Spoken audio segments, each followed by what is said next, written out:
Harwell was the 8th seed and won.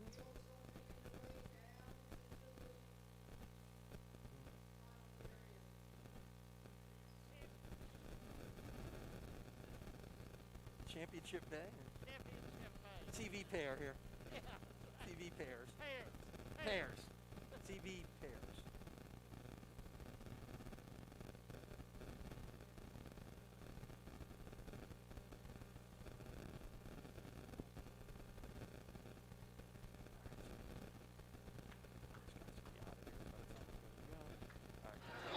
We're taking down that we are going to be doing a live stream through Crescent City Sports of our finals. We're going to start with the boys, and then when they finish, we'll follow up with the girls.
They have their shoes on yet.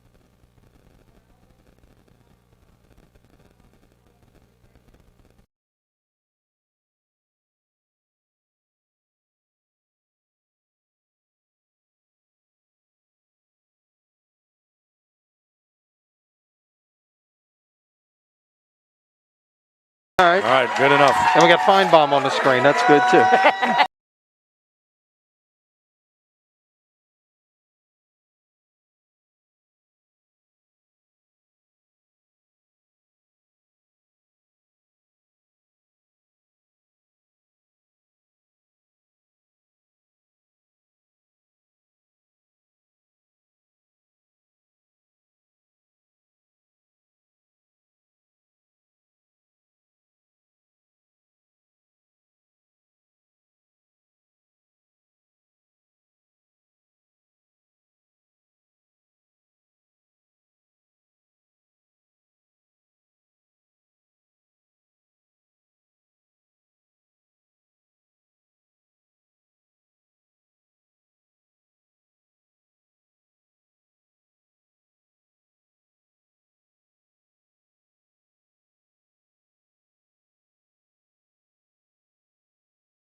From Premier Lanes Entertainment Center in Gonzales, Louisiana, Crescent City Sports is proud to bring you the LHSAA Bowling Championships.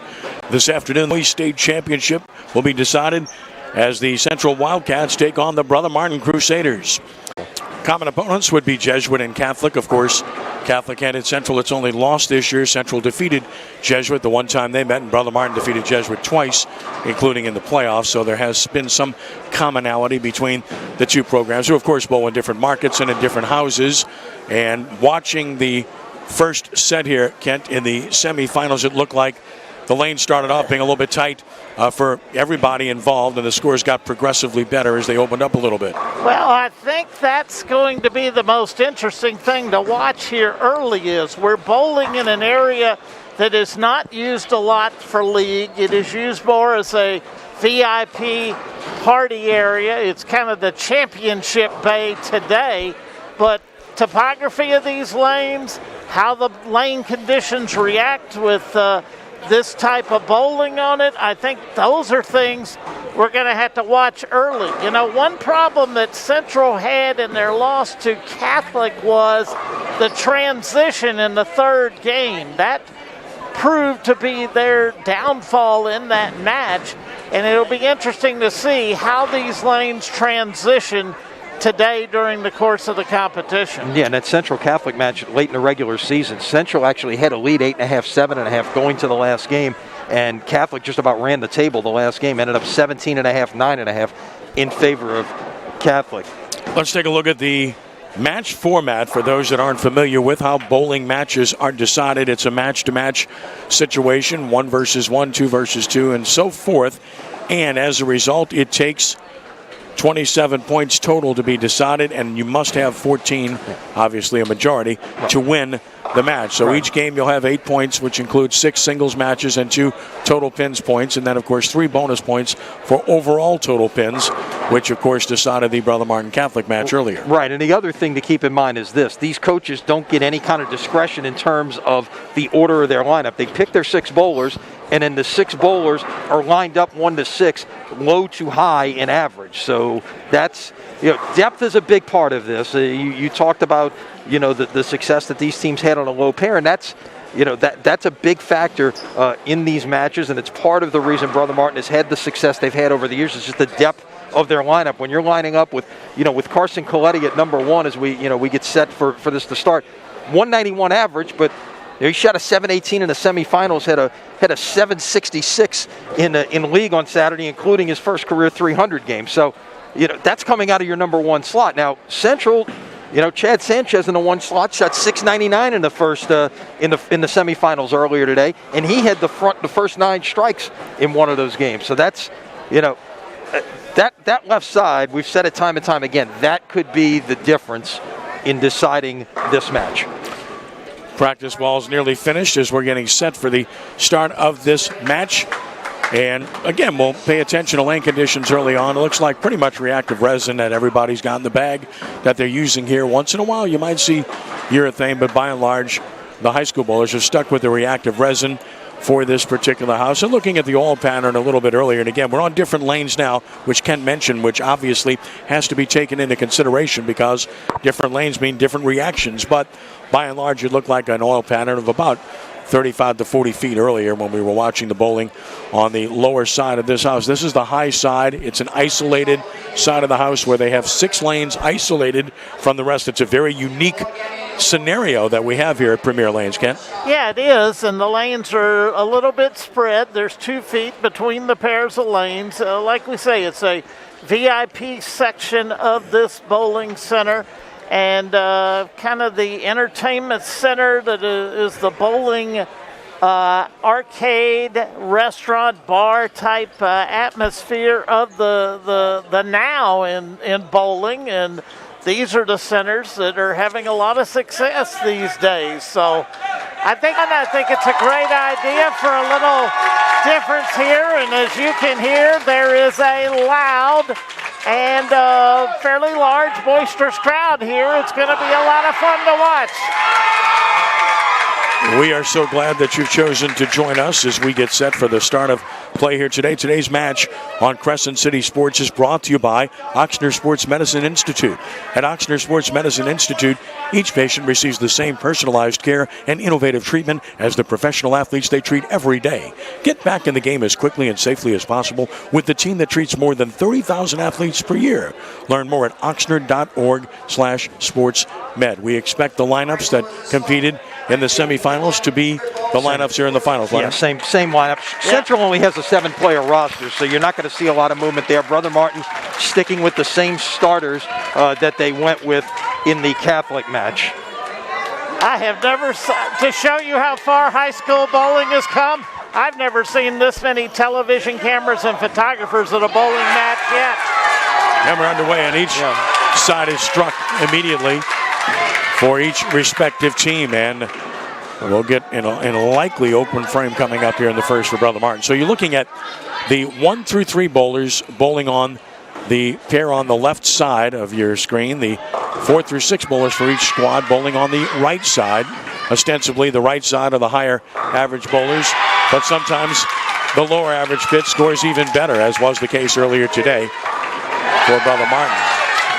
We got some strikes right away, and there's a really nice cover right out of the box there by a really good job there by Coletti, who's had a really good day. He bowled maybe the best for Brother Martin earlier, and he bowls into one spot. Yeah, outside of perhaps Drew Gardner, I would say, who was outstanding. Coletti was probably the second best there, and you look at it, and Bruce Himbert has kind of ridden this left side thus far through the playoffs with Coletti at 1, Andre Hoyela, who's up now and strikes at 2, and Jacob Van Gilder at 3, along with a right side of Dylan McDonald, Ricky Carmona, Drew Gardner, the veterans who have been in that slot for the last couple of years. And he is up. Open frame here. Hoyela really has been a nice addition to the Brother Martin team late in the season.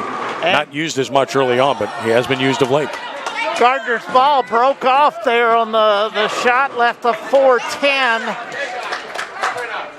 Unusual for Drew Gardner, who's certainly one of the singles favorites in the state. Just a solid player, but washout following that from number 5 for Central. That's Charles Rawls, the sophomore, who averages 198 on the year. And another washout. So adjustment has to be made by Coletti because he's left the same thing twice in a row. And there's another open frame for Brother Martin. So a little bit of a shaky start as you look around. We have a few open frames early on. And typically speaking, if you have more than one open frame at this level, it's going to hurt you. And I think we saw it early on when the semifinal matches got started. You can imagine there's some nerves right now as well. Bowling for a state championship. Again, this is obviously a Brother Martin team with some experience, but at the same time, you've got only Drew Gardner that's a returning starter from that 2019 team. Good shot in the one hole. That's a double right out of the box for the number 1 bowler, Chad Sanchez. Yeah. And he was outstanding. Yeah, he was outstanding in that first match. He was high on his team with 699. We mentioned had the front 9 in one of those games. Got to the 10th frame. That's what you need. You need the ability to do those kind of things on the left-hand pair. Just good reaction. A lot of two-handers per usual, and a solid pitch here. So in the 2 spot, that's Jacob Aguanaga, the senior, averaging 187, who's out of the box in good shape. Little bit of delay over here on the right side here on the 3rd lane as they're waiting for a 10 pin, so the Central bowler can shoot the washout there. Well, we're seeing the lane reaction, a little bit of oil to start with, and we've had, 4 or 5 washout top leaves already.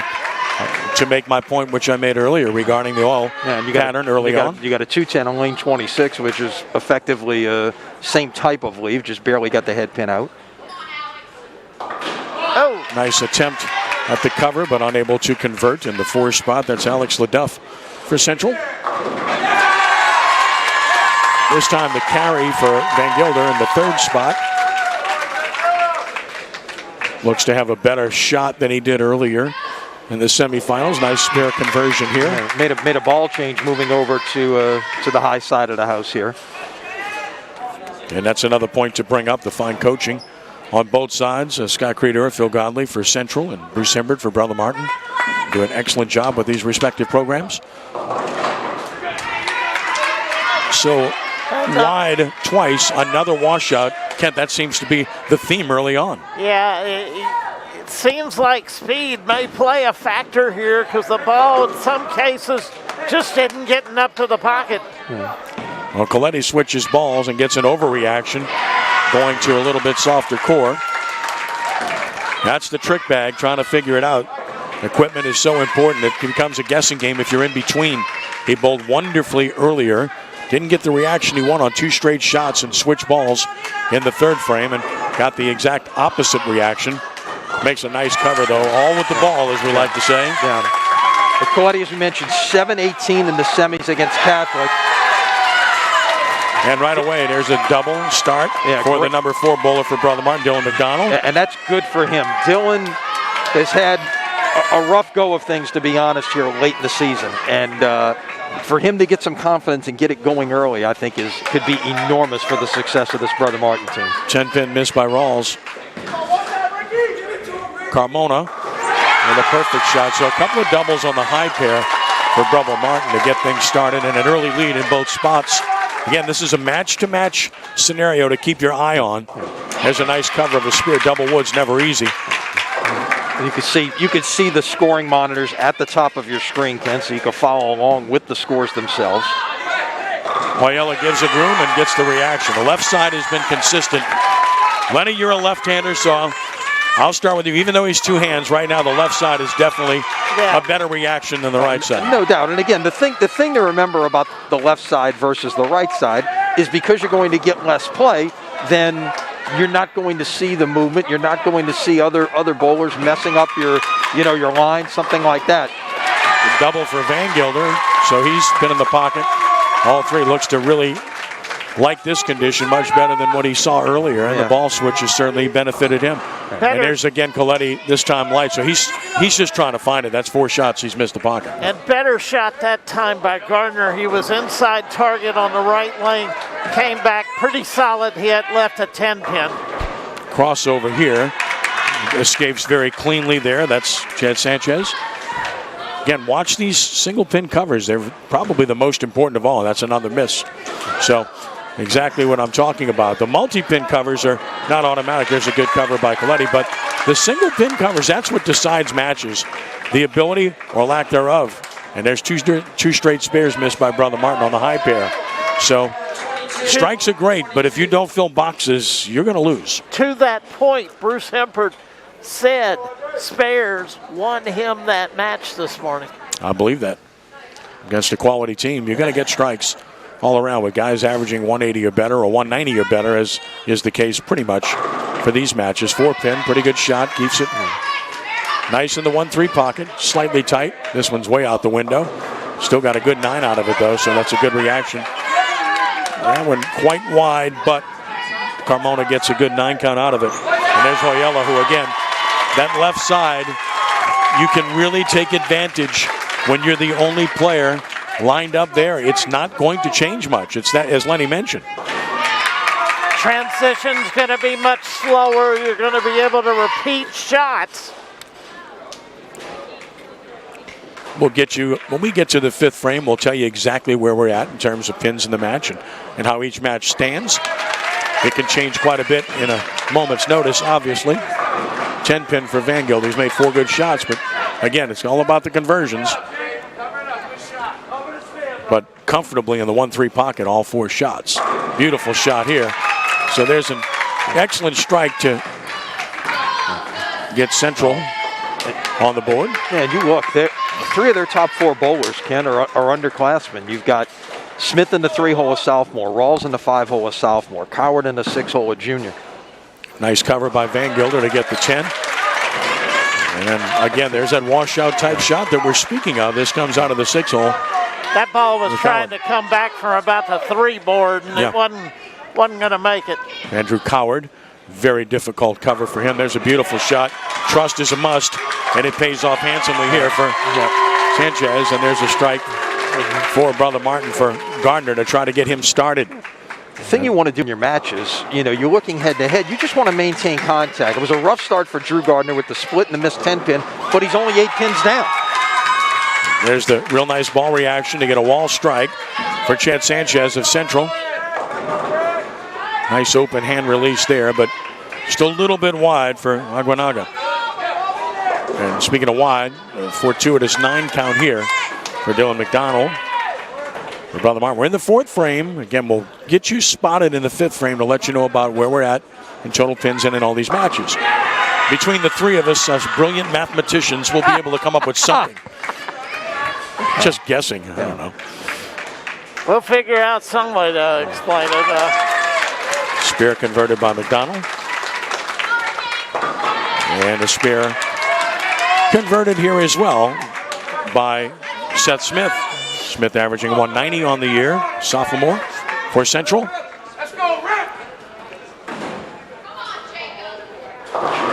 Whoa, fortuitous break on a nosedive shot turns out to be a strike. That's a double, so that's a big hit. Carmona strikes. The double for Central out of the 5 spot. Another washout for Coletti. By Rawls. So Coletti is really he's all over the place right now. Right. And the one thing you're seeing from about everybody at this point is just the not so much the oil pushing down the lane because it's a fresh pattern, but it's just they're not getting the same reaction that they got early on. If I'm Coletti, I go back to his original ball and just move a board or two right rather than switching balls as he has, and he's getting wild reaction, either overreacting or not reacting with this lack of a better description, this shinier black sphere that he's using.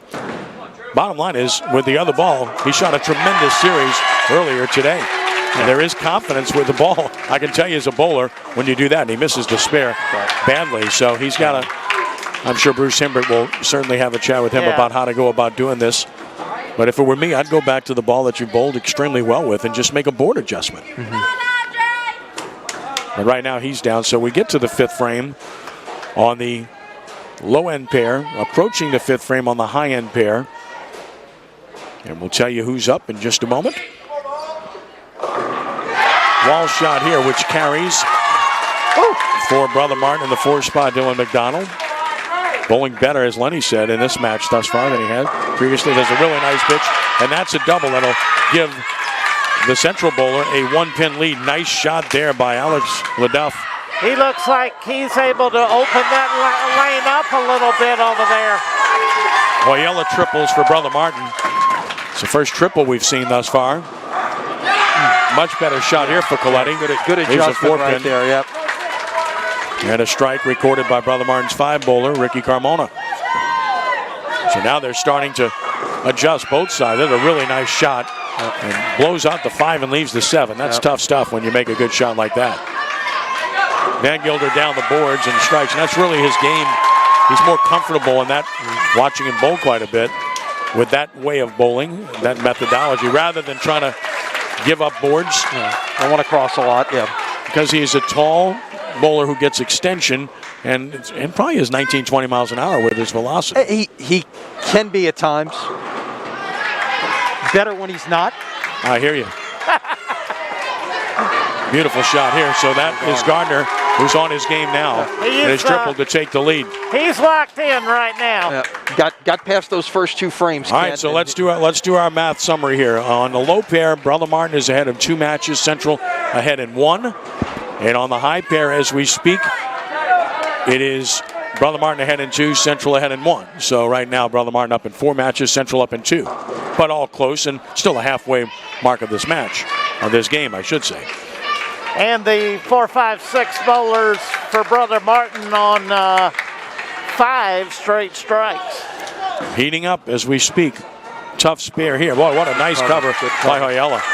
And then a strike, and that's a triple for Central with their 4-hole bowler outstanding in Leduff. And there's a tough 10-pin left there. Today's match on Crescent City Sports is brought to you by Riverlands Insurance Services, who encourages you to make your insurance game plan today. Riverlands is a proud recipient of the Top Insurance Workplace Award for 2019 from Insurance Business America. Call Riverlands at 1-800-336-4579 or go to riverlandsinsurance.com.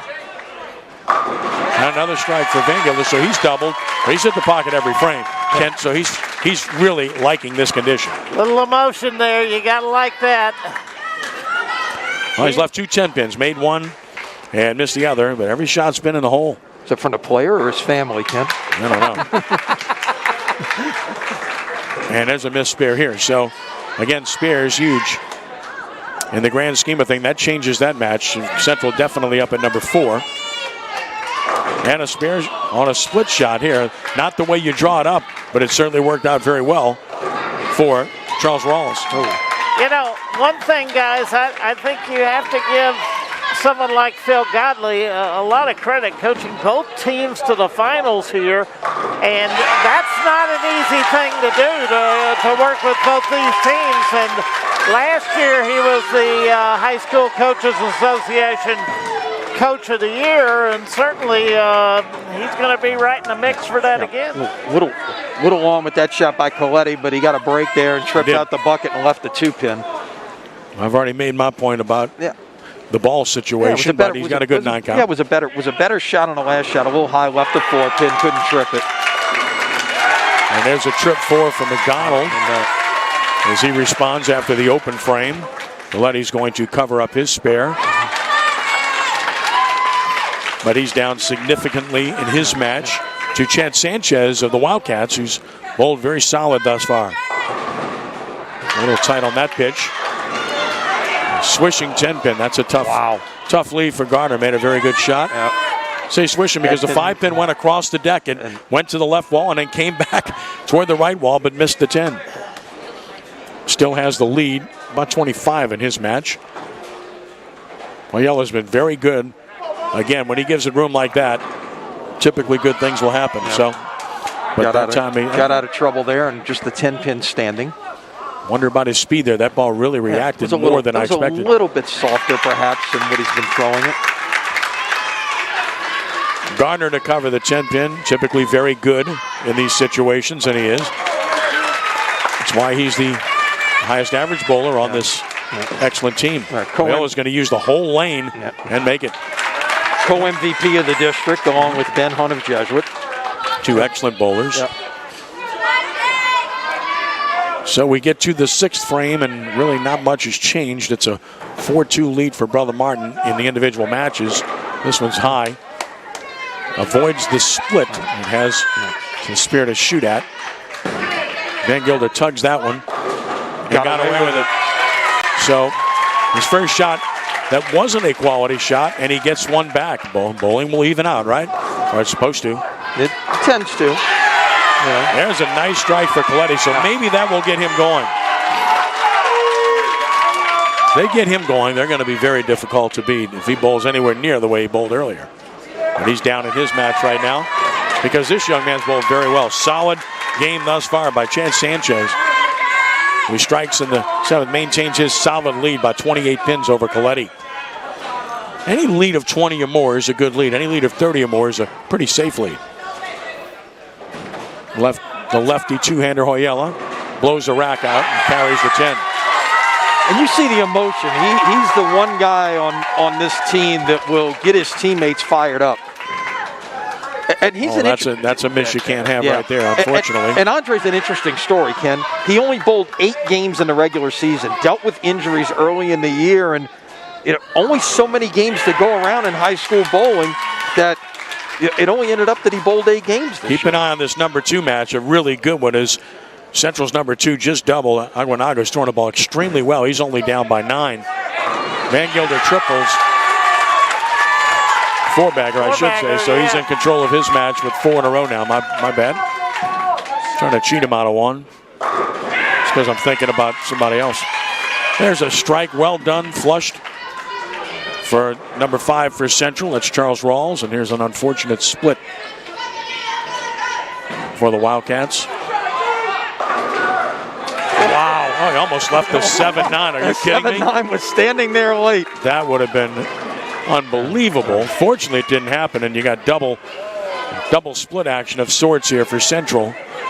On the low pair and on the high pair. Actually 3 for Central lined up in a row. That's ugly. That's not fun to look at. Nope. Not going to convert those.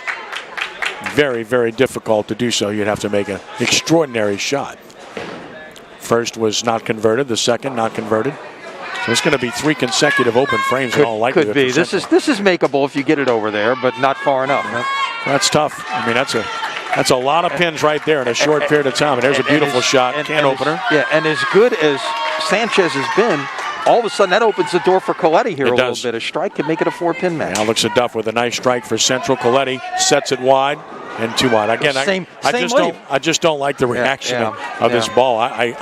Again, I hate to belabor the point. Now, and look, some of that could be the equipment, but some of that is just it's a matter of confidence in how you're throwing the ball too. True. So Central in solid shape to win at number 1 with Sanchez. Got a shot at this. Ooh. So Coletti needed one more one more less revolution. Plenty on a there. 151 pace, so Sanchez is going to win that match in number 1 for Central. There's a nice strike delivered for Brother Martin as their 1 and 2 bowlers are bowling better here in this match. The 4 and 5, I should say. Dylan McDonald and Ricky Carmona on the high pair. That match at number 4 is one. It's dead even here after 8. So yes, it is. So the match at number 4 is one to clearly watch on the high pair. I don't know if anything's in jeopardy at this point on the low side. Doesn't look like it. Boyella's been solid as a rock, and he is again. Yep, that makes it a 20-pin lead, that double. Again, he's the wild card because, again, he's coming from a different angle, a different side, Kent, and everything we predicted is certainly turning out to be true. Exactly, and this will be a big chance to really get some total pins in the game for Van Gilder here if he could get a five-bagger. Gardner in control of his match as he doubles. Van Gilder tugs that one and ends up with a 5-pin. Stays clean. This shot wide. He's sometimes can get a little bit quick to the foul line with his feet. There's a nice shot by Coletti, so he's going to lose his match. But right now, it's about getting right and getting lined up. Yeah, no doubt. We'll see if there's any lineup changes in lane 2. Of course, they've got that's the opportunity to sub. You don't sub in the middle of the game. You sub between games. You bring in a new spot, and again, that can affect the order of the lineup depending on who your subs are because it all goes by average. Good release and a terrible result. Wow. Stone, what a great Just shot. A terrible result. You can't make a better shot than that. That's the thing about bowling. It's one of those sports where you can do the perfect thing and not get the perfect result, as was the case just now for Central's Alex LeDuff. There's a soft 10. Good shot, though, by Sanchez, who's going to win his match. Spear conversion here to stay on top. You got it. So a 3-pin lead. That's important for Central. They've got to win that match because right now they're up in 2, down in 4, and Brother Martin's off total pins. There's a nice strike delivered for Brother Martin at number 5 by Carmona, who's bowling a good game. This could be a big total pin spread here, Ken, as you look at the scores right now. Yeah, we're talking about maybe 150. Yeah. I was going to say about 160 based on what I'm looking at.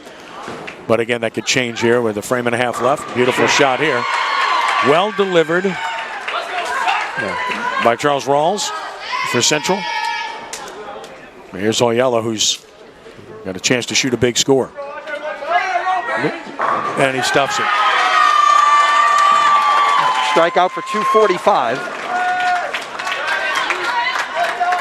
Now Gardner up on a double. Sanchez will finish up here on a shoot 179. He makes a ball switch and that's a good time to do it because it's a fill ball. Yeah, you might cost yourself a pin or two. There's no real. Gardner throws a triple. Yeah, and that's the one thing to remember in this. You've got your individual match, but you've also got total pins. So if you're in a tight contest for total pins, you really don't want to do that. But it appears Brother Martin's going to get the 2 points for total here. And we could be headed towards a 6-2 match, maybe. So the match to watch right now is number 5. That's or number 4. Number 4, I should say, not 5. 4. It's a 3-pin match. And here we go. McDonald with a big strike. It's a big shot coming up right here. He's down by 3, and now here comes the answer from Alex LeDuff. First Oyella looking for another as he tries to wall out. And through the beak, this match is dead even now. Dead even at number 4. This is a strike to win. This is a strike to win right here. Yep, Dylan needs this. Good release, but high. All right, so if he covers that, the worst he can do is tie. So Brother Martin, if they can make a spare here, will not lose a second match. Tough spare here first. Beautiful conversion. Nice cover. That's a really good conversion at a tough spot for LeDuff. And a good spare here. So it takes a strike now from Alex LeDuff to give Central a second win in this first game. Or a tie. I should say a tie. This is a big shot.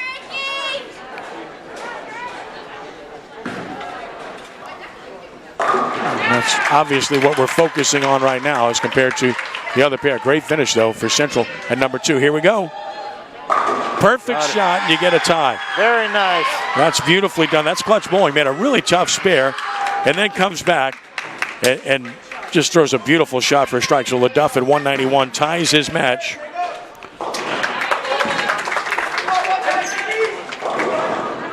A little bit light here from Carmona.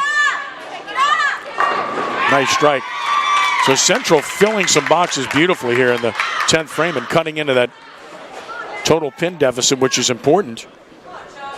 Loyola 243 game. Terrific.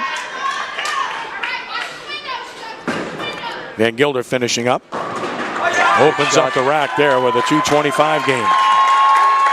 So his best game of the day, clearly, to win his match. Give Central some credit here. They are getting some pins back. They get a lot of pins back, which is what I said. Yeah. Big finish on this low side. Matches they're not going to win, but they're closing the deficit in total.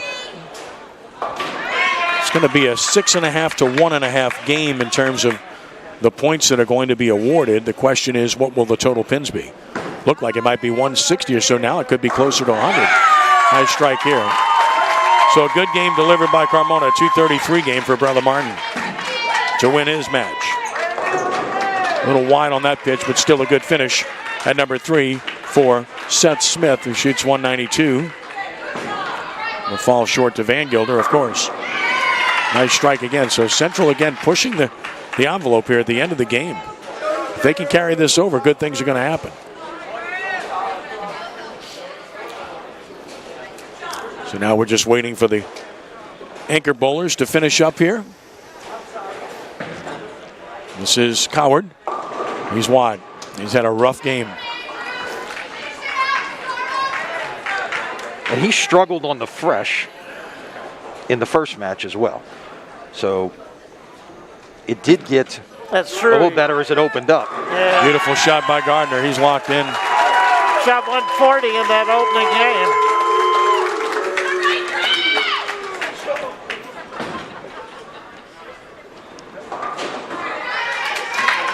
So Dunning, he'll flush that game and try to move forward. That's what you hope happens.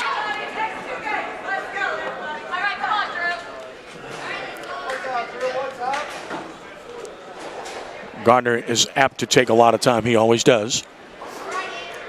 That's how he's comfortable.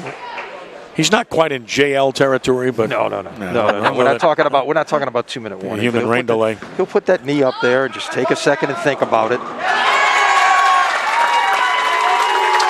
Our release got him that strike because it was a light hit, but a good release. Again, nice open hand release. Got the reaction he needed. And now he's looking for 237 if he can strike here.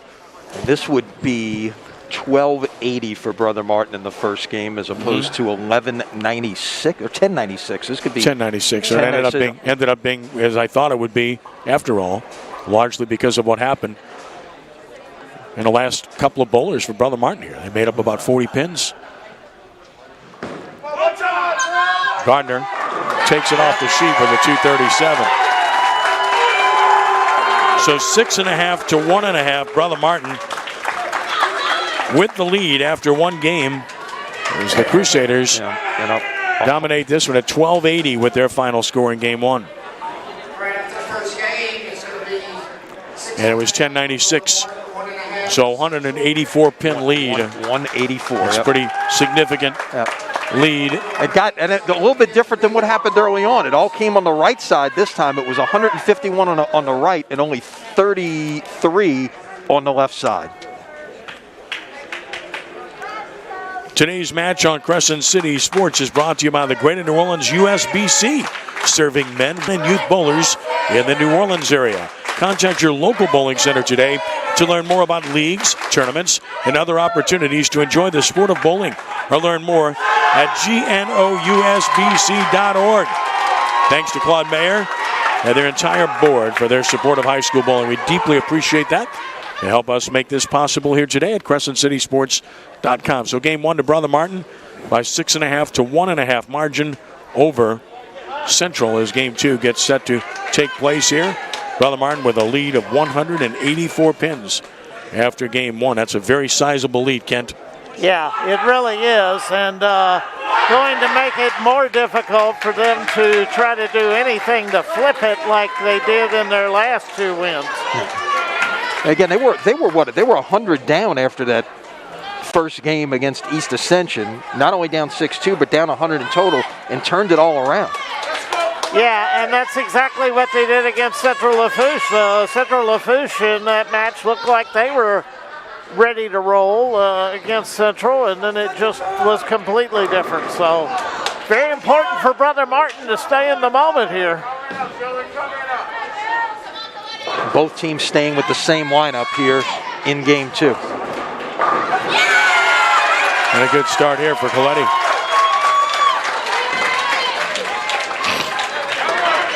Spear covered by McDonald.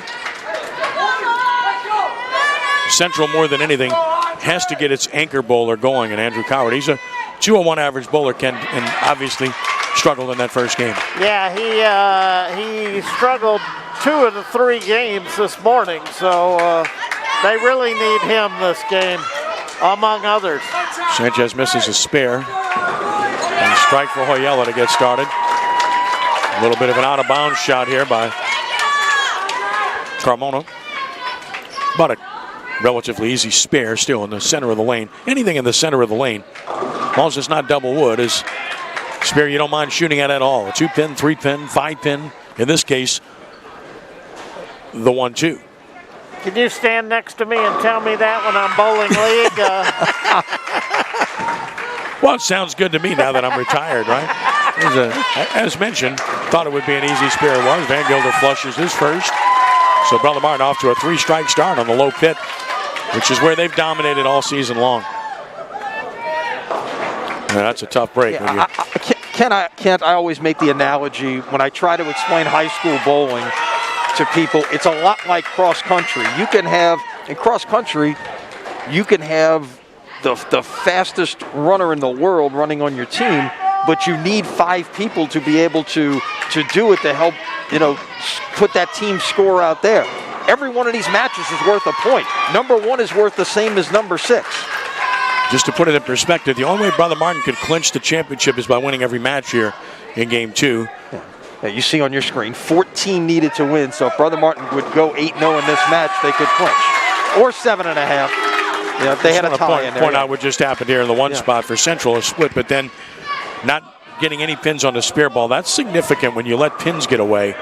Anytime you have the opportunity to get pins, you do. And Coletti's made the adjustment. Yeah, that looks more like the Carson Coletti we saw in the semifinals. Well, like I said, if they get him going, I mean, no disrespect, but it's likely going to be over with because he was the only player that struggled for Brother Martin in game 1. It's a nice shot here and no carry whatsoever, but that's the way you want to stroke the ball. Beautifully in line. Central's nothing to adjust from there. Central's got a little problem up top right now because both their 1 and 2 bowlers have not been able to get to the ball to the pocket either frame yet. Hoyela doubles to start off. He picks up where he left off. A game ago, Brother Martin has struck in all 5 balls here on the low pair, and another missed spare for Central. You start to see a little bit of body language there that's starting to look a little bit dejected of sorts, and another strike for Brother Martin. And another strike for Brother Martin. So 6 up and 6 down on the low pair for Brother Martin in game 2. Crusaders, this is bowling after all, are rolling. Looks like you're 6 up and 6 down. Looks like your Cardinals out there. Depending on who's on the mound. The way they're pitching lately, that's about accurate. So hopefully that continues. This is a huge frame for Central. I agree with you. Early on, they can't get too far behind. I know it's early, but you just can't allow yourself to get down 80, 100 pins early on in a game and down in basically every match. Coletti stones another one, so he's got 3 in a row. So Brother Martin is rolling.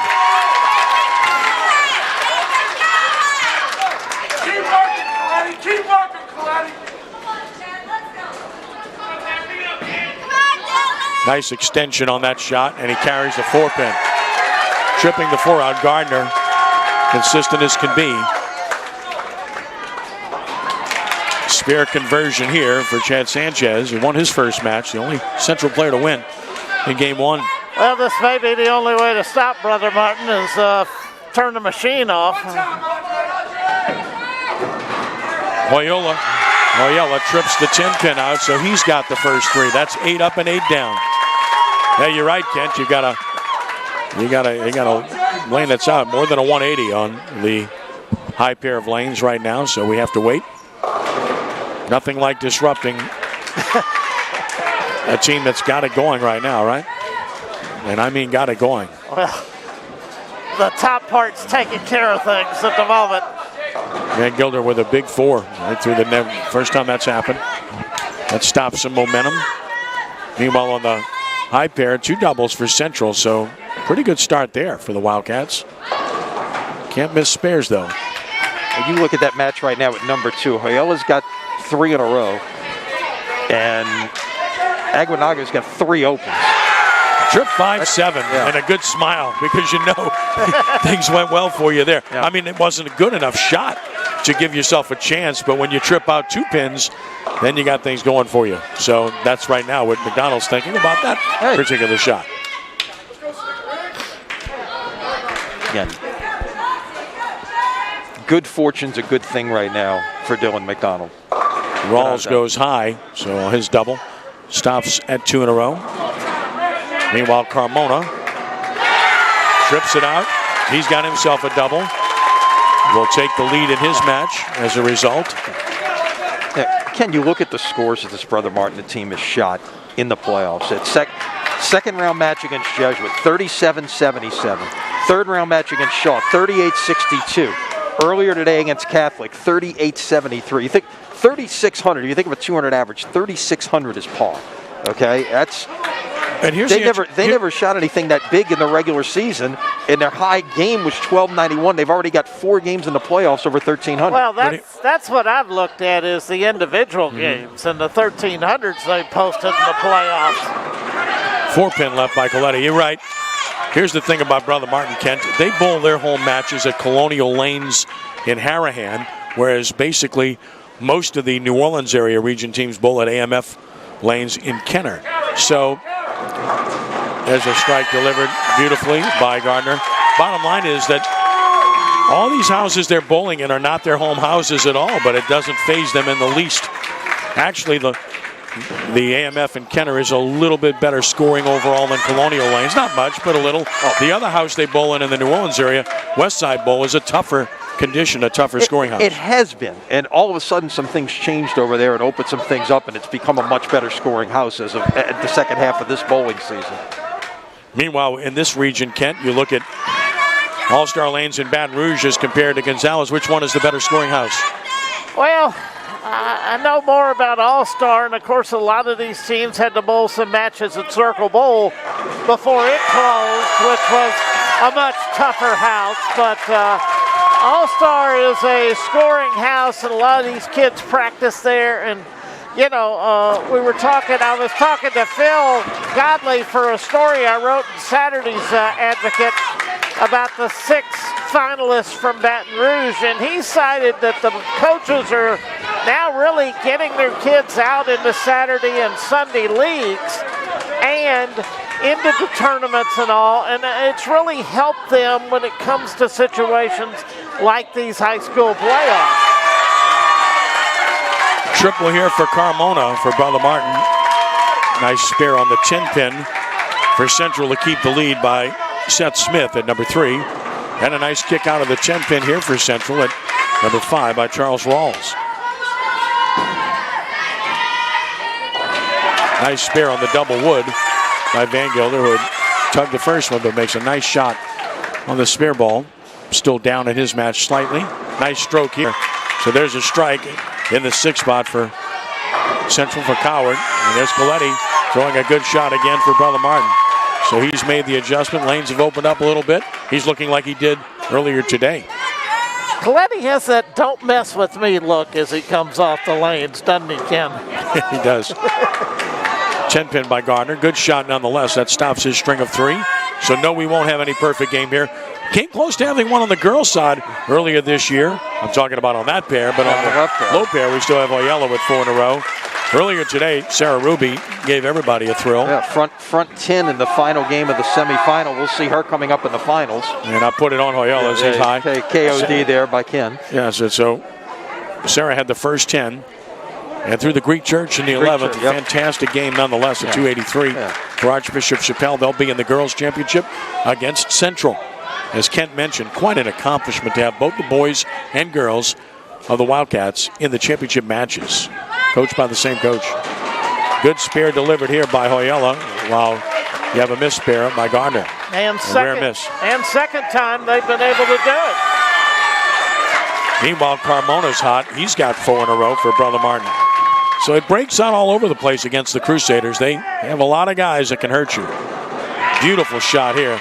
That's as good as we've seen from the number 2 bowler for Central, Aguanaga. That was a gorgeous shot.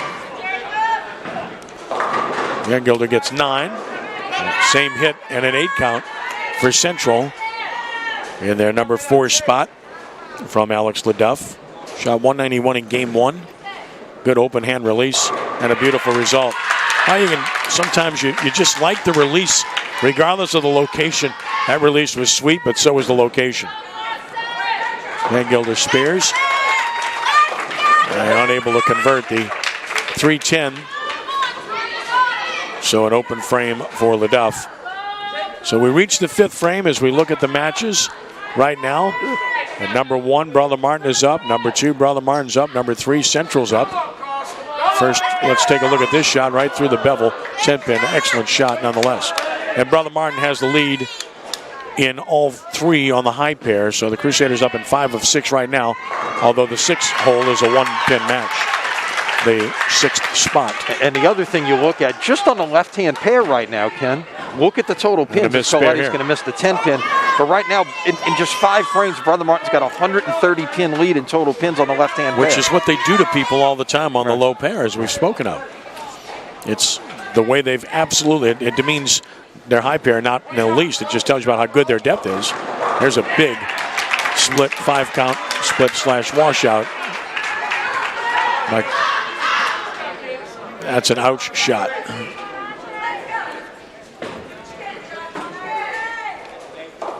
Hoyela has been a star, continues to be that way.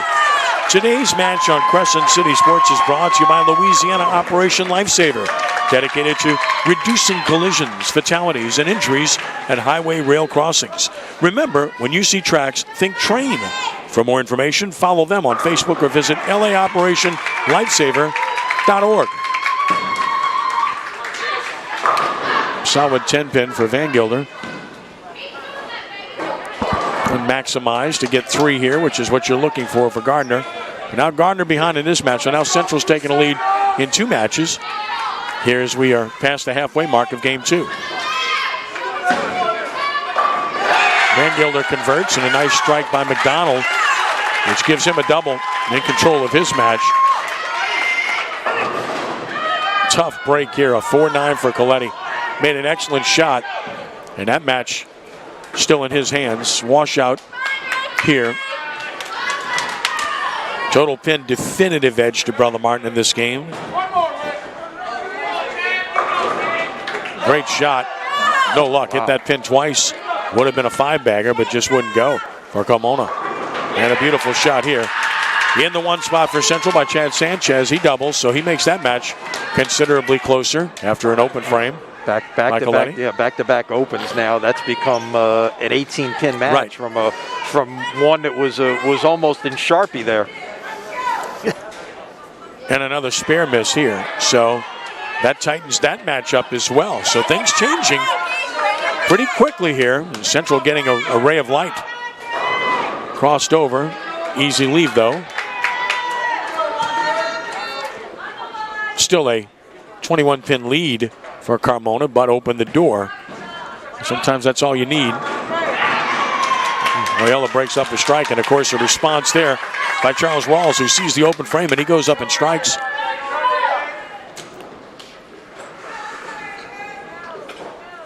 Let's go, Drew. Looked like he stuck at the line and missed the spare. Aguanaga, boy, that's a tough miss when you miss the 5-pin.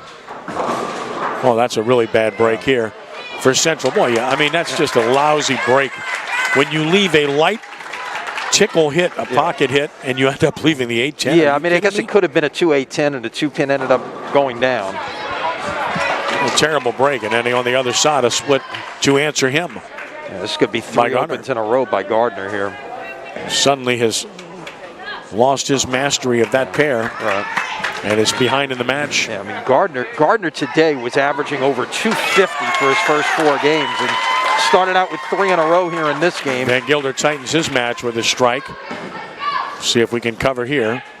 Does. Beautiful shot. Good pickup. Just all with the ball. Beautifully done. What you should do.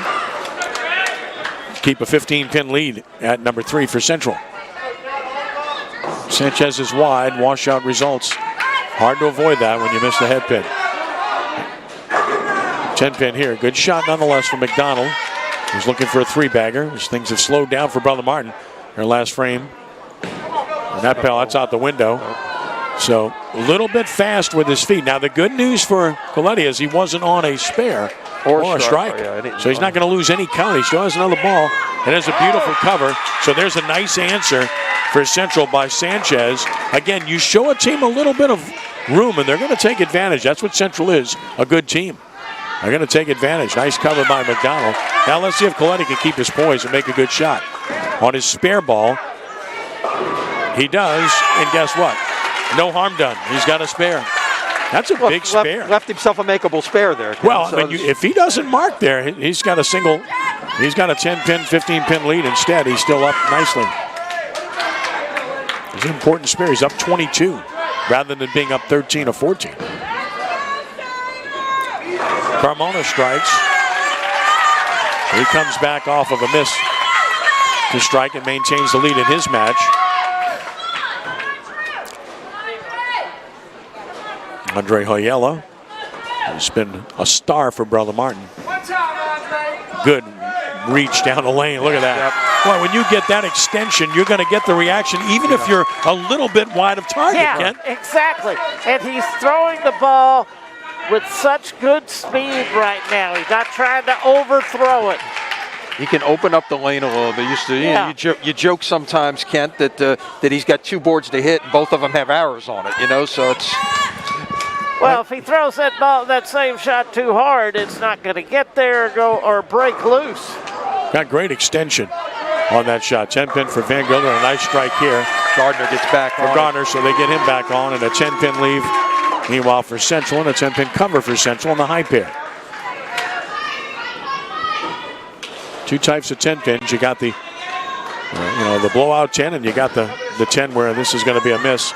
And you also have the soft 10, the ball that comes in light or doesn't have the proper angle. So Central's up in 2 matches right now. They've got to get more than that. There's a beautiful strike here. So that's well done. Excellent pitch made by Coward. And there's a trip 4. And celebration time for Alex Ledufson. Thank you very much. Bronx cheer kind of a celebration. And a strike here at 1 for Sanchez. So a little bit of strikes breaking out for the Wildcats. Trying to stay in this match. McDonald with a beautiful strike. Maintains a solid edge in his match. Coletti with a strike. Maintains a solid lead in his match. That was big for Coletti. Almost shuts the door. Not quite, but just about. We need a total collapse. 22-pin lead, but his opponent is on a strike. So he is. That. And there's a Brooklyn crossover. Brooklyn means you crossed over to the opposite side. It wasn't planned that way, but it works. Keep the ball in play. Good things can happen. There's a trip 4-7. That's a nice break for Carmona for a double. Pretty much just about putting his match out of reach. Not quite yet, but in that position to do so. Good release here, but a little bit wide. Spear cover, nicely done. Hoyela gets a break. Doesn't matter what he's doing. He's just having one of those days. Yes, he is. He's going to remember the rest of his life. No doubt. And look, he's one of 4 seniors. And again, we mentioned he's not bowled a lot in the regular season, but he has, he's been one of the stars of this playoff run. Coward doubles with a terrific shot. Well, I shouldn't say Coward, but that was a 5-hole bowler, Rawls. Van Gilder comes through. So not done yet in that match, although a good lead, sizable lead at number 3 for Seth Smith. And there's a Brooklyn strike from McDonald. So that's a double. Beautiful reaction here, and that's a double. Stay in the match at number 1. That's well done by Sanchez. And Coletti, however, says, nope, I got this. Trips out the 9. He'll win that match. Instead, if they got Coletti going, it was going to be really hard, and they've got him going this game. So he's going to shoot 200. Good release. Strike. Carmona. That's a triple. Meanwhile, with the match out of reach, a wide shot by Sanchez. Coletti trying to make it 3 in a row. He's got it. So he'll be in the 2 teens. 10-pin covered for Central by Alex LeDuff.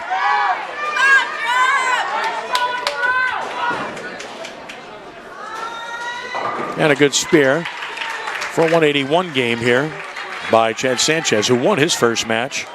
Not going to win this one. As Carson Coletti delivers, yanks it, and gets 9 out of it for a 215 game.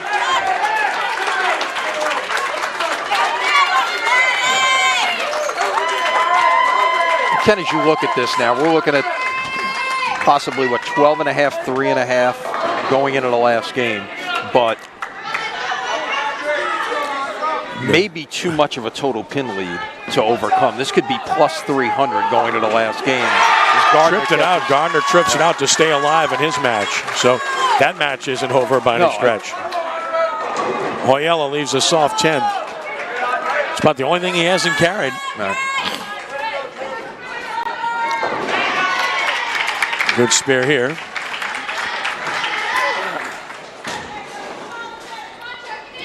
And that one's high.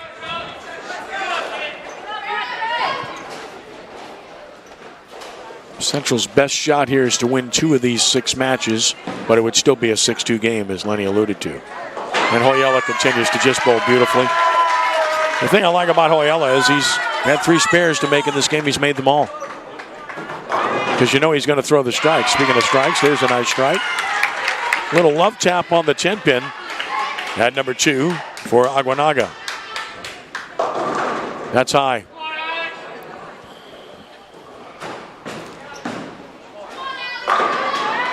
Hoyela finishes up a 236 game. So he shot 243, 236. Yeah, and that's after 688 in the semifinals, and that's after averaging 217 in the early rounds last week. He has been outstanding this postseason. X factor. I mean, they found him late, and he has just given them that extra push to make them what they needed to be, which is ultimately a state champion, it would appear. Again, Gilders wide with this shot. Now keep this in mind about Brother Martin's depth. Bruce Himbert qualified a record 9 bowlers for singles tomorrow. And Andre Hoyela is not one of them because he didn't have enough games. It takes 21 games to qualify for singles. Amazing. I think it may be more important how Bruce was able to get all those bowlers 21 games. Right.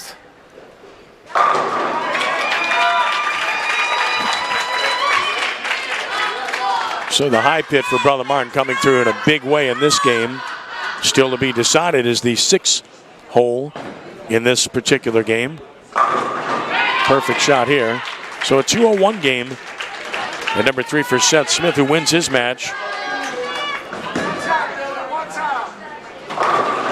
McDonald strikes, Van Gilder strikes.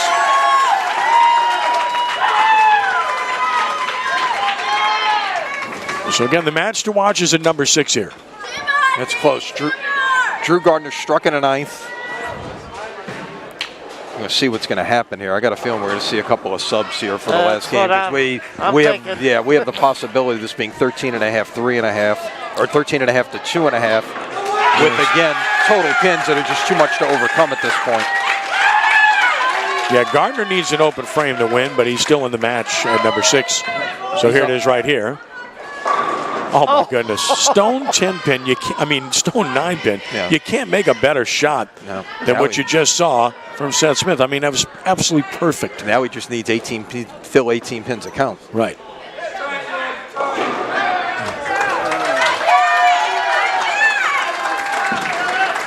and makes his spare.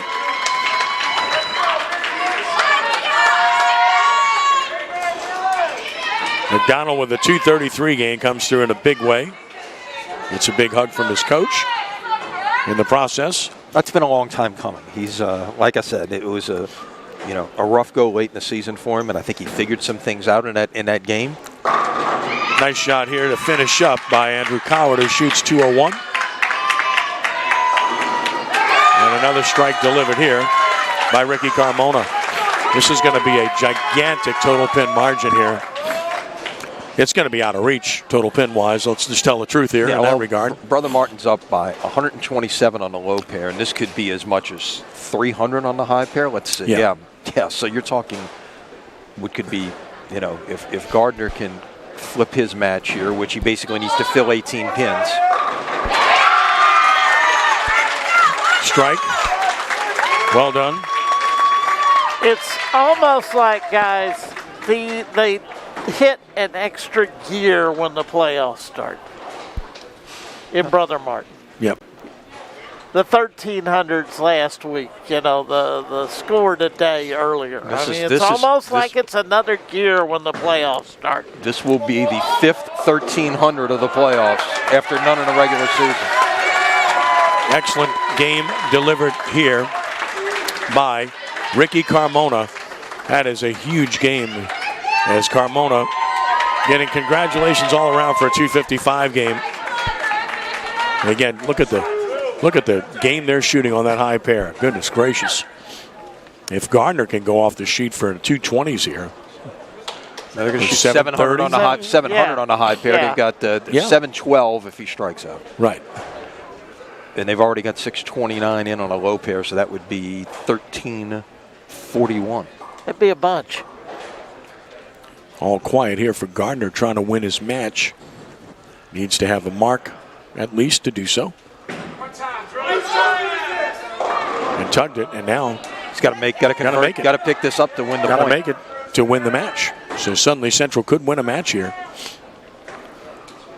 A conversion and a strike, and he would win by 1. Correct. If you remember, we had a similar scenario when we had the regular season match against Jesuit. He needed to get up and throw a strike on the field ball to win by 1. Right.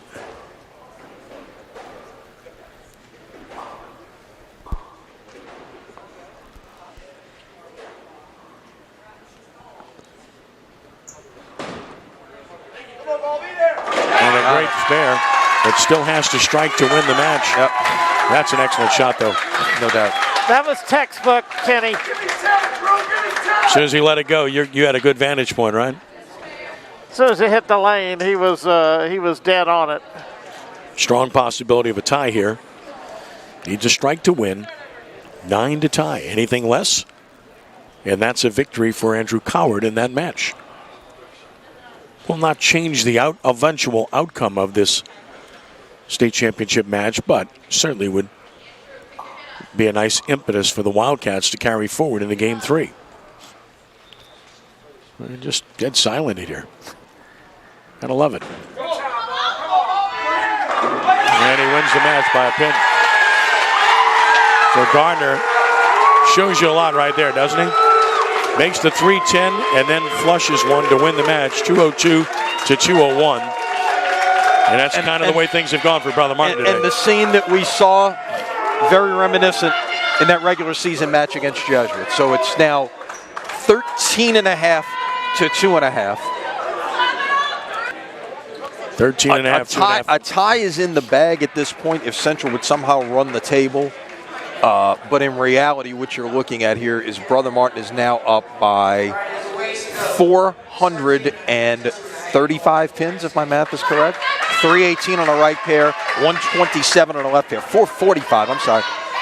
So, 445 pins? Is that my math right there, Ken? Hold on. 127 on the left. And 318 on the right, so 445. 445 going into Game 3, which means no way in the world will they get caught.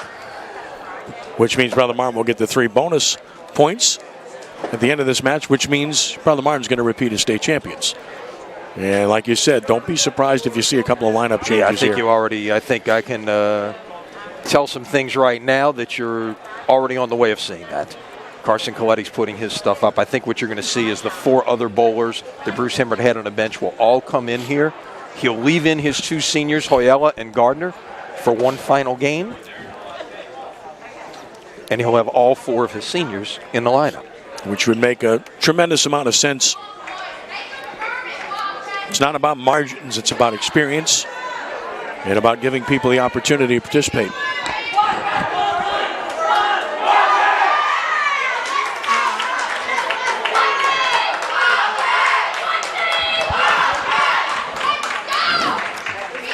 So Brother Martin in total control of this match, 13.5 to 2.5 as we get set for game 3, and we'll expect Central to have the same lineup with only 7 bowlers on their team.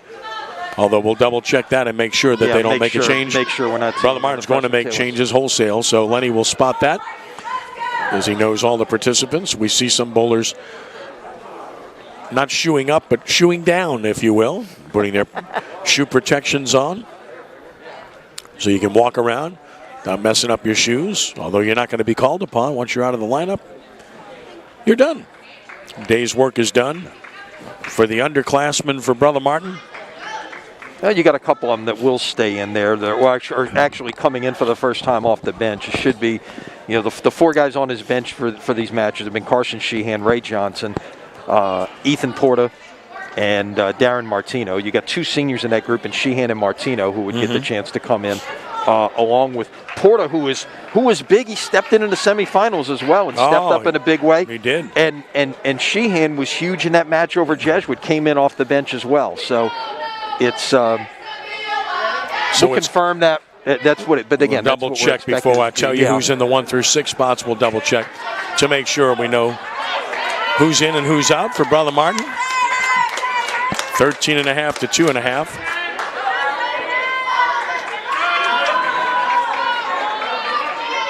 Yeah, this is Carson Sheehan's going to start things off at 1. I see Darren Martino getting ready to start at 4.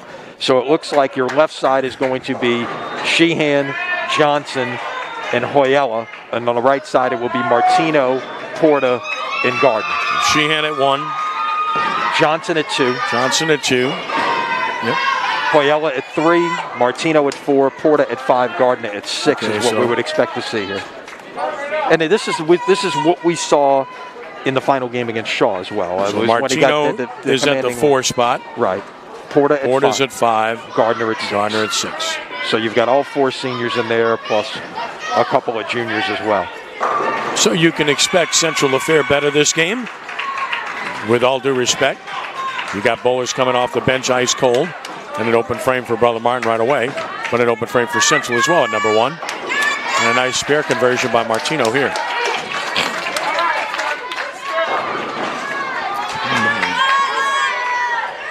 Central with the same rotation, and they started off with 3 strikes on the high pair.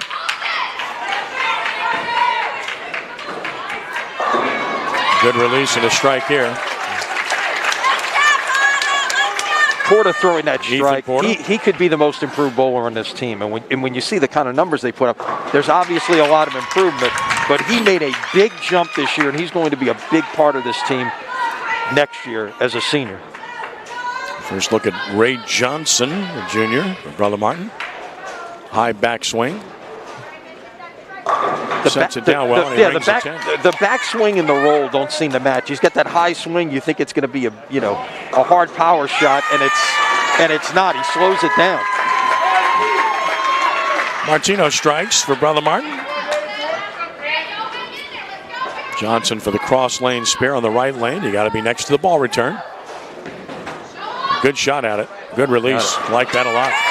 And a strike recorded here by Gardner, the lone remaining star that's in there for Brother Martin in game 3. Nice spare cover here at number 3 for Central. That might be a change for Central here too. We're going to have to check that. Yeah, number 1, that might be. We're going to see if that's Sagley here. We'll check on that.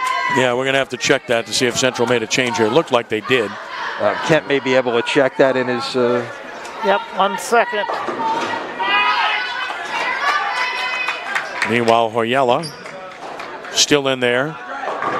And he's high, and he splits him. We haven't seen that all day. It's a first for everything, right? Yep. Again, of the 10 guys on the roster today, 9 of them are bowling in tomorrow in singles, and the one guy who's not, has been arguably your MVP of the playoffs in Hoyala.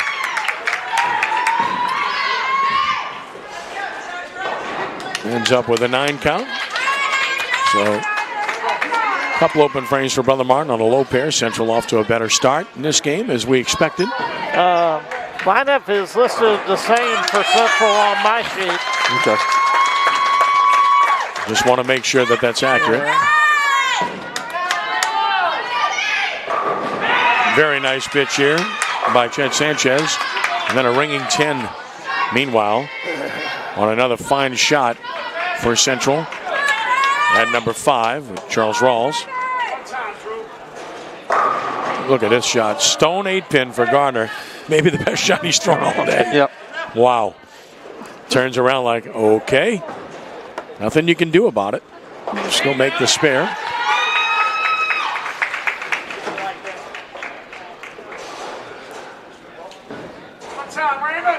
Ray Johnson, perfect shot. So he rang a 10-pin in the first and strikes in the second. Not easy coming off the bench. No, it's hard. And look, you've got the chance to throw some practice shots over on the other side of the house on lanes 19 and 20 just to get ready. And they're lanes are obviously not identical, but it's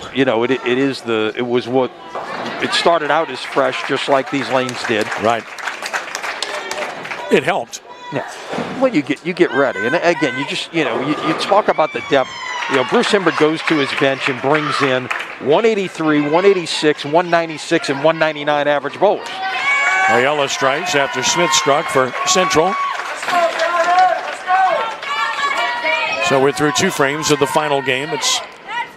The outcome is decided. We know that Brother Martin is going to repeat as state champion at the conclusion of this game. The question is by what margin? As Martino, left-hander, tugs that a bit and got away with it. And feels good about it as well he should. Yep. And there's a nice stroke here. This young man really helped Brother Martin in New Orleans, or in Kenner, as you mentioned, Lenny, leading into these finals. Stepped in, got the condition at AMF a little bit different than what we're seeing here at Premier. Carson Sheehan. And there's a strike. He'll take that. So, a good start for Ethan Porta, number 5. He's got a 3-bagger to start the game. Still to come, the girls' final. We'll have it live for you at CrescentCitySports.com. Central Wildcat girls against Archbishop Chappelle.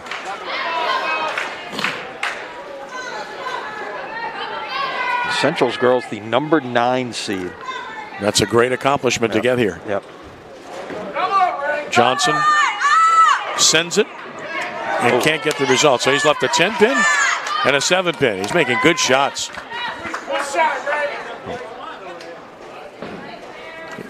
It's not how you get there, it's how you end up in terms of bowling. And boy, there's so many great examples of that in terms of how you get to the foul line.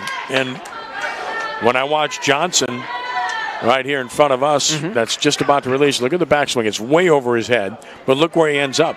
In a great release position, smooth as silk, covers the spare, which, of course, anytime I see that, I think Pete Weber, because he's a small guy. If you've ever seen him in person, occasions, just a really small guy. He's about 140 pounds, 135 pounds.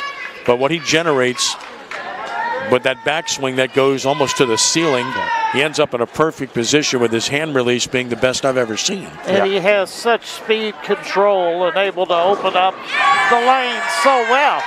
Yeah, listen, the best release I've ever seen and the most talented bowler I've ever seen. And I say that without any reservation, even though Jason Belmonte's been remarkable in his career. Although I say that about Weber, the best bowler ever is Walter Ray Williams Jr. There's no doubt in my mind that that's true. Earl Anthony would have a little bit of an argument about that, but what Williams did over such a sustained period of time, having to earn his way down the boards and make spares, was nothing short of sensational. So that's my take on bowling, right? You're asking me about my Mount Rushmore? I might have just named 3 of them. And there's nothing wrong with that. No, and then if you're looking for a 4th, we could really have a debate there. Whether it was Dick Weber, whether it was a guy in Norm Duke would be a perfect, another Mark Roth, who you certainly can't ignore in that category. Lenny would argue Johnny Petraglia, no doubt, would be considered there. But if you're going to consider Johnny Petraglia, Parker Bone has to be right there with him, if not above him. Had a chance to interview Walter Ray when he was in Baton Rouge right before Christmas, and when he was contemplating retiring, and fascinating individual to talk about the sport with.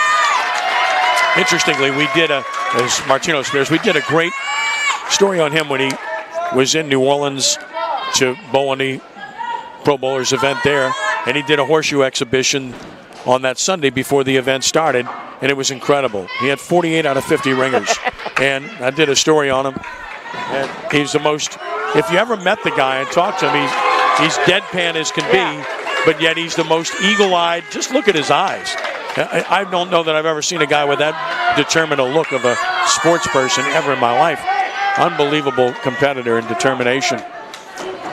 All right, so we'll get you in the 5th frame as we did the last 2 games to let you know where these matches are. So far, so good for Brother Martin in this game as well. Even with the reserves they have in, they're doing very well against Central, holding its own thus far in this game. But again, the Brother Martin depth is you're getting some example just watching all these changes they made, and these guys are still bowling well. When he was seen with the Brother Martin B team, That's a great question. Martino with a perfect shot strike. Well, here's the thing, Kent, Lenny. Brother Martin's been known in recent years for 2 sports in particular, wrestling and bowling. Wrestling, they've been the dominant program in Louisiana. They did not win it this year in Baton Rouge. St. Paul's captured their first Division I championship. Brother Martin was not even second. Holy Cross was, but their wrestling program has been unbelievable. And here's the thing, as you see another strike. Their wrestling program has had well over 100 kids for several years now. And you only have 14 weight classes. So they've got up to 120 participants, and only 14 can participate. So the joke is always, man, they could field 4 or 5 teams. Or what about those kids who are at another school? Well, you can almost say the same thing about bowling, where Brother Martin's concerned, where they've got kids, if they were bowling for other programs, they'd be starting and bowling every game, and they'd be a good team, a very good team. So there's my sport comparison with this school and what they've done. Very legit. Tried to make that. You're not going to make that spear unless you bounce it. Right. Can't slide it across. Unless you're like that 18-year-old picked up a 710. How about that? How did that happen? And that's one of the, I'm glad you brought that up, Kent. That's one of the great things. You're seeing the youngsters who are making a big impact on the national stage, whether it's, the 2 18-year-olds on the PBA tour. It's the 16-year-old Jillian Martin on the, on the women's tour. Who's been, competing as an amateur, and she's been sensational. I mean, that is great for the future of this game. It's a beautiful shot here. Well, while the kid who picked up the 710 is an actual pro, the kid that bowled the week before, all his winnings in that tournament went to the Smart account. He was not yet a pro. Well, Johnson has made nothing but good shots for Brother Martin. He's left single pin corner leaves every time. He's had 5 shots, only has 1 strike and 4 corner pin leaves. He's made nothing but good shots. Meanwhile, Ethan Porter, a developing story. He's got the front 5 for Brother Martin off the bench and position number 5. As we look at the 5th frame, we'll tell you about the way this match is stacking up right now. Central is commanding the lower pair. Central's leading all 3 matches on the low pair right now. The high pair, it's the script is flipped as Brother Martin's leading in all 3 matches at this point, but Johnson misses a spare. So Central in control in 3 matches and have a chance at the 4th here, and that's no surprise with the changes made. Gardner spares after leaving a tough 9-pin. So that sets the stage for you as we go to the 6th frame. Central up all 3 on the low pair. Brother Martin up all 3 on the high pair. But 1 or 2 matches are quite competitive. And right now the developing story is Ethan Porta, who has the front 5 for Brother Martin. Hoyela playing a little bit further in now. You can see the difference, and sure, the ball reaction will label. So he's had to make a little adjustment finally on the left side. He's moved in a little bit, Kent. Yeah, there's been some, his ball now starting to transition. He has had to make a little adjustment now. Throw cross lane here. And I mean, big cross lane. He's lined up about 3 or 4 boards further in than he has been. Watching that shot right in front of us, we have a great vantage point to see where he's lined up. But he can move in on the lane with the revolutions he generates. Here's Porta looking for 6. He's got it. So halfway there is Ethan Porta off the bench, a junior. That's a nice, pleasant problem to have. You're a 199 bowler and you can't start. Yeah, right? no kidding. Okay, Kenny, let's try to put this in perspective. I mean, an unprecedented 5th championship we're about to see here for Brother Martin, and who knows what it could have been if they'd have bowled last year. But it'll be their 5th. No one's ever won 5.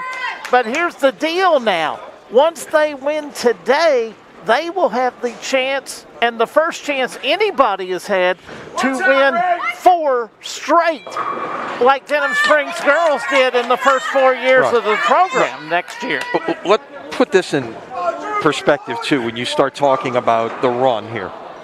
Since the start of the 2014 season, if we're calling this a win already, Brother Martin will be 124-3. Okay? Nobody's about to compare Bruce Himbert with JT Curtis here, Ken.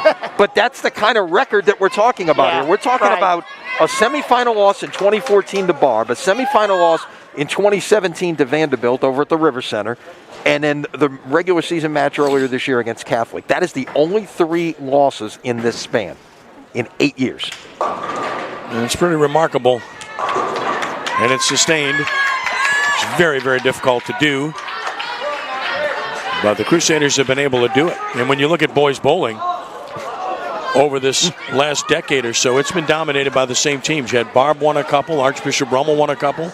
Brother Martin now will have won this one, 6 now? So, I mean, you're talking about a few schools that have been dominant. Right, Vanderbilt Catholic in there as well. They got the one win. In the decade of the 2010s, you only had 4 different state champions. So the one year Brother Martin lost when there wasn't a competition, which was the case last year, was when they bowled on the so-called quote-unquote sport condition, end quote, and an unfamiliar scenario, and it's not making any excuse at all, but that was a tremendous departure from what not just Brother Martin, but all bowlers are used to dealing with, and obviously they didn't handle it very well at that particular time. And when I say sport condition, Kent, that is an extremely challenging, very, very, very tight premium on shot execution. You have to be letter perfect. Right, and those lanes were pretty much were at the downtown River Center, set up. Not a bowling center. Specifically for the USBC Women's Championship. Correct. Where the shot is incredibly difficult. Porter's about to take to the lane in the 7th frame. A really nice cover here for Brother Martin by Carson Sheehan. Double wood. So here's... And now Porta, as we see a crossover for Brooklyn through Central. Porta lets it go. And he swishes the 10 pin. Wow. The messenger was coming across. Excellent shot. Yeah, he got halfway. Now, here's something interesting, Kent. Yeah, we mentioned Carson Coletti on Saturday at AMF in Kenner, shot 300. He is the 4th bowler on this current team to have a 300 game. Crazy. Johnson hits the pocket and carries for a change. Well down at his match. Because what you got for Central is in the 2 spot, really good performance by Aguanaga. He's got a 4-bagger right now, and he's got 5 strikes in 7 frames. And a missed spare. Porta unable to convert. He'll shake that off with a sizable lead at number 5.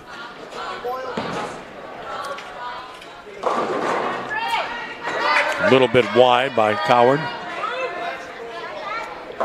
That's a fantastic cover. A 5-pin cover. Really good shot by Seth Smith, who's got the lead on Ayala, who suddenly is struggling. He's kind of run out of gas.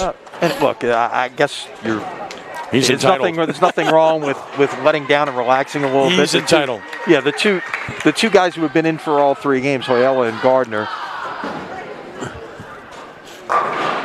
And it is a bit of a marathon.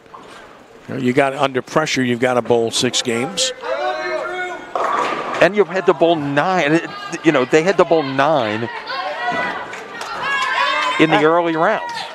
Which is, I think that's one of the toughest days of bowling. It is. Look, when Martino, nice release. Nice shot by Darren right there. And look, when you and I recall, state match games and things like that, where it was bowling 12 and 16 games in a day was nothing. The format of tournaments now, for the most part, you don't do that. You're bowling 4 games of qualifying. You're bowling double elimination, single game matches where, within 6 games your day is over one way or the other.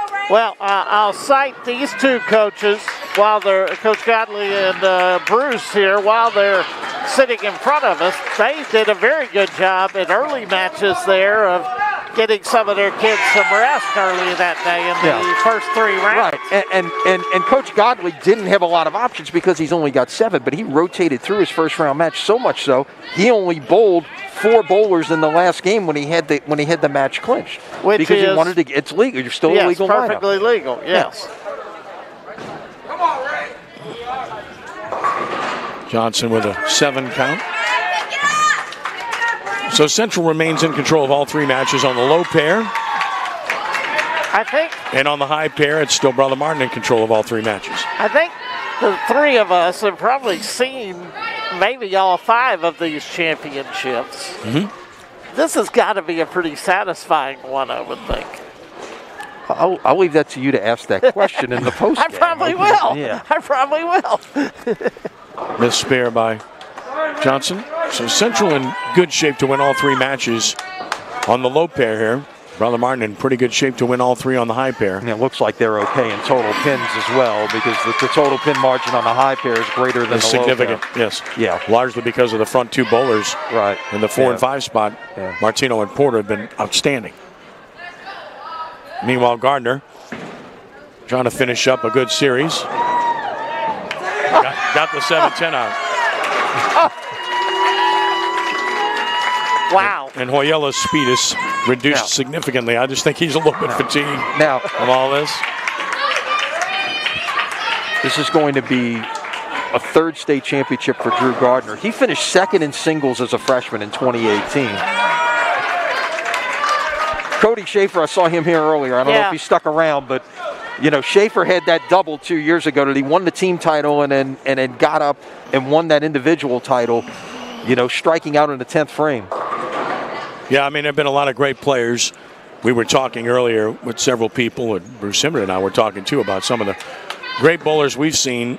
And boy, I mean, it's an easy discussion. You could put 7, 8 guys in there, but Corey Leday, Charles Noble, Schaefer, Cody Schaefer, just fantastic players, all with tremendous talent. Yeah, they were one-handed bowlers. The two-handers, the Jambroni kid was ridiculous his senior year. And he's about to be Drew Gardner's brother-in-law. Exactly. So he's going to marry his sister.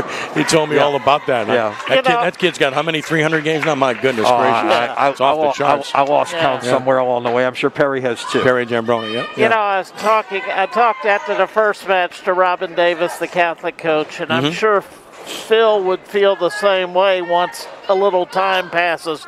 But getting to this final is so difficult, and getting to these semis, that Catholic had a wonderful year, Central's had a wonderful year. I mean, there are some good things that happened for Baton Rouge in high school bowling this year that haven't happened in the past, so that's a good step in the right direction. It is. Right about now, I'm feeling real good for 2 guys here.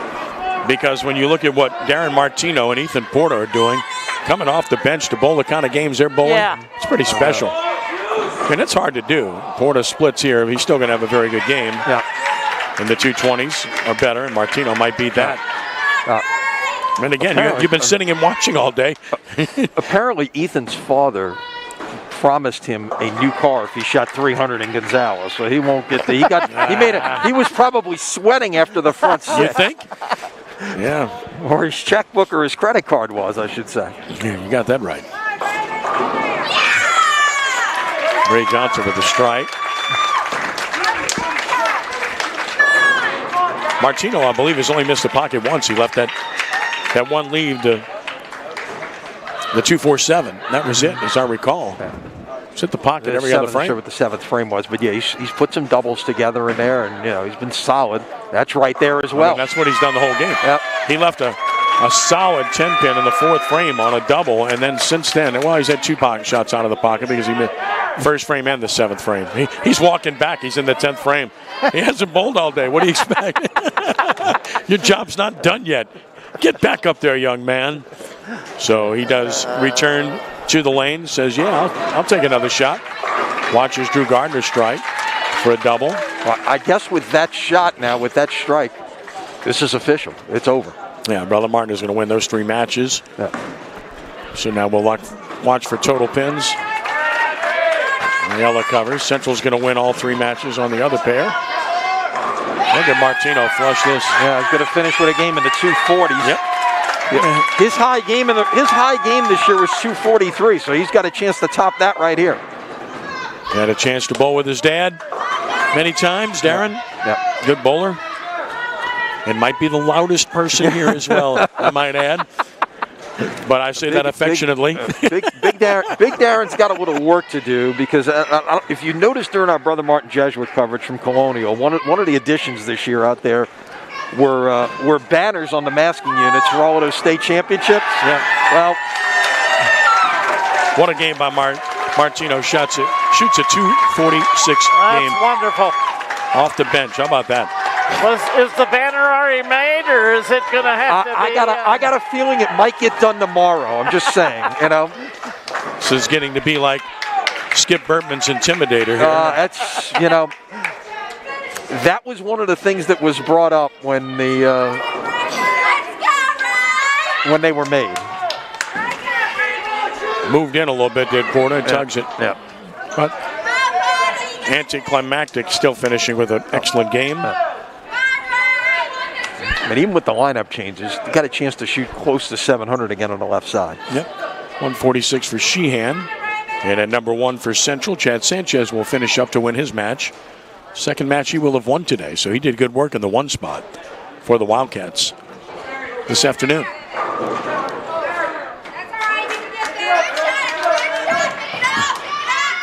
Sanchez finishes up with a 4-pin, so he shoots 167 to win his match for the Wildcats. Porter with a nice conversion. Yep.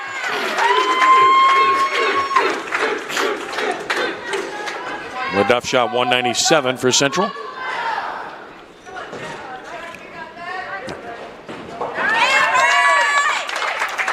I was really kind of reminiscent of what transpired last year on the boys' side, which I'll get into here momentarily, but it does very much remind me of a year ago when the semifinal match was clearly the match that determined the state championship, and that's what's turned out to be the case again this year on the boys' side. Anticlimactic's not the right word, but it was a very similar match to what we saw. It was a 15-12 match. The girls are in the 9 seed. Yeah. And look, that's one thing. We talk about seedings in this. This is 5 against 7. These were 2 of the 5 best teams in the state in my mind, especially as you looked at averages. Yes. Yeah, certainly not the case like last year where you had a Cinderella story in Archbishop Rummel that got to the final. They were in the 20s last year? 21 seed. 21 seed, yes. Beat the 5, the 4, and the 1. 2 years ago. Yeah, the last championship. The last championship, They beat the 5, the 4, and the 1 to get to the finals, and bowled the Brother Martin was, I believe, the 2 in that match. As we finish this up, that's the best thing. We're finishing the season this time around. No doubt. And that's, for all of these kids. Keep in mind, this was going to be 1 and 2 a year ago. They didn't get a chance to finish. Now they're getting a chance to finish this time around. Exactly.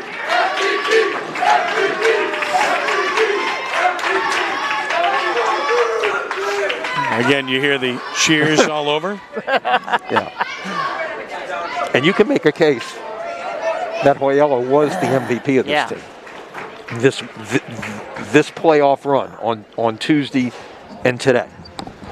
Take nothing away from the performance that Drew Gardner had, which included 2 700 series. Okay?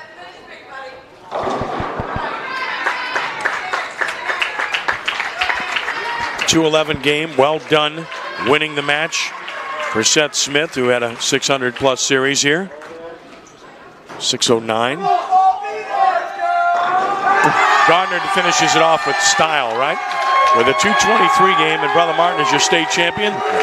Anticlimactic, we knew this was going to happen. It was over with after 2. But what a way to finish for the Crusaders, as they win all 3 matches on the high pair, lose the 3 on the low pair.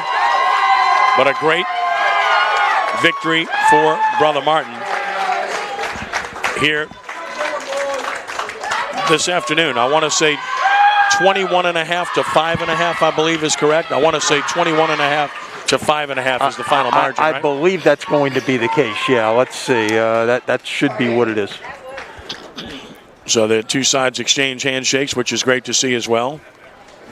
There's a lot of respect for these two programs. You know, they have been two of the best in the state for quite a while now.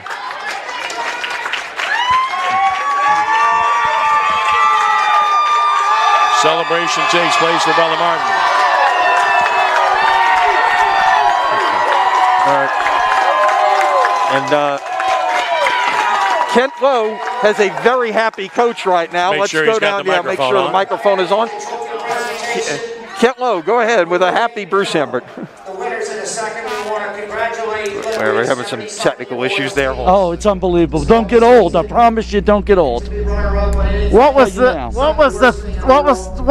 thing during this playoff run here? I mean, your team bowled so well in the playoff. They had something to prove. We got beat by Catholic, and they beat us, okay? They had something to prove, though. And these kids took it into their own hands after that match. They worked their butt off, and they didn't give up. Drew Gardner at the bottom, Unbelievable. but you had an MVP in the 2 slot this playoff. I had an MVP in the 6th spot. I had Andre Hoyello, and he was unbelievable. He bowled. He had a bad hand the whole season because he had a bad finger. And I felt really bad with him, and he talked to me right at the end of the season. Coach, I want to bowl. I said, son, you've been hurt. I promise you'll be an integral part of this team winning. That was the first game he shot under 200 in the playoffs, right there. You just saw it, the last game. What does 5 championships mean to you, and is there a way to quantify which one of these is the best? You can't say what one's the best. They all feel great. To me, it's the calmly, you know the word I'm trying to come out with. It's the final part of this where my kids deserve this, okay? My kids deserve this. You got to go get a trophy. Congratulations. Thank you. Congratulations, guys. All right, thank you, Kent. We'll try to get some more here coming up as the trophy presentation is being made right now. We'll make sure we get that focused on so that everybody sees the trophy presentation. Bruce Hembert to receive that with the Brother Martin team as well. Of course, we want to remind you, we still have our girls' championship to be decided, which we'll have for you live here at CrescentCitySports.com between Archbishop Chappelle and the Central girls as well. And we also want to remind you that today's match on Crescent City Sports is brought to you by Lamarck Ford. Huge things are happening at the big store in Kenner, including a huge selection of pre-owned inventory in the brand new indoor showroom featuring all makes and models. Come see our remarkable deals and service. Stop by or go to Lamarck.com. See if you want to get a bowler or two, Lenny. You can certainly do that if you'd like, but either way is fine. See if we'll make sure we get can maybe some levels. let's try to get maybe Kent with Drew Gardner here. Yeah, I if think we Drew can. Gardner would be the guy to talk to because he's been the anchor of this team, and he came through in solid fashion as a senior, as the top average bowler on this team, and certainly one of the favorites to win the singles championship. Yeah, he's here number, as well. number 5 in the state, and I mean he's been 210 plus for 4 years now. Consistent guy, for 2 years. Rode in the shadows behind Cody Schaefer. This became his team a year ago. Did not get a chance to finish it off in the postseason. This time he did, and he was huge. A couple of 700 series here in the quarters and the semis, to lead this team to a title. Well, it's a pretty special performance. They just dominated from start to finish in this championship match. 5 state championships now. And what a deal for the Crusaders as they've gotten it done. And got to be very happy for the hard work that was done by this team all year long. It was very difficult to be in that position, to be expected to succeed, and they had to clear some hurdles. Remember, they had a loss to Catholic earlier in the year, and they came back and beat Catholic in the semifinals today. That turned out to be the pivotal match as they go ahead and beat Central in the state championship here by a margin of 21.5 to 5.5. Ken Trahan with Lenny Van Gilder. And, of course, we'll have the girls' match coming up here in just a bit. See if we can line up Drew Gardner as soon as the trophy presentation is ready. Are we ready to go? We can certainly go with it if we are. So, Ken, take it away. Congratulations, my man. Thank you. This is a repeat for you a couple of times. How does it feel again? Feels great. Just love the energy, love the crowds. Just love bowling teammates. Just very fun. I'm going to miss it. How do you feel your game was today in both rounds? I felt great. I felt like I bowled really good, but I feel like the main thing that really helped me go was my teammates. My teammates just helped me get through it. 5 championships for Brother Martin. You've been on 3 of them, if I'm correct. This is an amazing run your team has. Why do you think you're so successful? I just think we're so successful is because we're just so united and we so help each other out. We want the best for everyone, and that's just how we work around here. All right, singles tomorrow. You ready to get back at it again? Yeah, let's go. I'm ready. All right, congratulations. Great job. Lenny, back to y'all. All right, thanks, Kent. And Ken, I guess we'll wrap this up because we've got to turn around and do this all over again for a girls' final. Yeah, and we look forward to that. We want to remind everyone to stay with us for that. Archbishop Chappelle against Central of Baton Rouge. The Wildcat girls have another shot here as well. Brother Martin wins the boys' state championship by a margin of 21.5 to 5.5. Watch the replay as many times as you'd like. As always, free at CrescentCitySports.com. Want to thank Kent Lowe. Thanks to Lenny Van Gilder as well. Thanks for joining us, and stay tuned as we have coverage of the girls' bowling state championship match coming up next. Be sure to visit our website for the latest broadcast schedule for our Crescent City Sports production team.